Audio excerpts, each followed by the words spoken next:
13 வருஷம் கிடப்புல இருந்த மதகத ராஜா, அது பாத்தீங்கன்னா வந்து இப்ப நம்ம பொங்கல் ரிலீஸ்ல எடுத்து தூக்கி தட்டி ரிலீஸ் பண்றாங்க. ரீசெண்டா வந்து நாங்க ஷூட் போயிருக்கோம், பூஜை போட்டிருக்கோம் அப்படின்ற மாதிரியான படங்கள்லாம் இருக்கவே இருக்காது.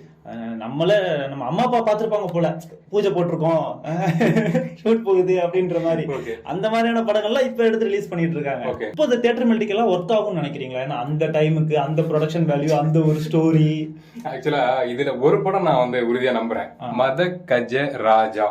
உறுதியா இந்த படம் நல்லா ஓடும் நான் சொல்றேன். சுந்தர்சி டைரக்ஷன். அதுதான் ரீசன். ஏன்னா இப்ப நான் சோசியல் மீடியா ஃபுல்லா பாக்குறேன், காமெடி படங்களுக்கு மக்கள் இயங்குறாங்க. உண்மையான காமெடி படங்கள், இது ஒரு காமெடி படம் சொல்லி ரிலீஸ் பண்ண படம் காமெடி கிடையாது. உள்ள காமெடி ஒண்ணு இருக்குல்ல, மக்கள் பார்த்துட்டு செம காமெடியா இருக்குன்னு சொல்லுவாங்கல்ல, அது பேர் தான் காமெடி படம். சோ அந்த மாதிரி படங்கள் இப்ப வர்றதே இல்ல அப்படிங்கிற ஏக்கம் இருக்குல்ல, அதை இந்த படம் கண்டிப்பா நிறைவுபடுத்தும். ஏன்னா இந்த பீரியட் எல்லாம் வந்து சுந்தரி சார் வந்து பிரைம்ல இருந்த பீரியட், இப்பவும் பிரைம் தான். ஸ்டில் அப்ப வேற மாதிரி ஒரு காம்போ, குறிப்பா சந்தானம் சார்லாம் இருக்காருல்ல, அதனாலயே இந்த படம் இப்ப நான் கண்டிப்பா இந்த படத்தை ஃபர்ஸ்ட் போவேன்.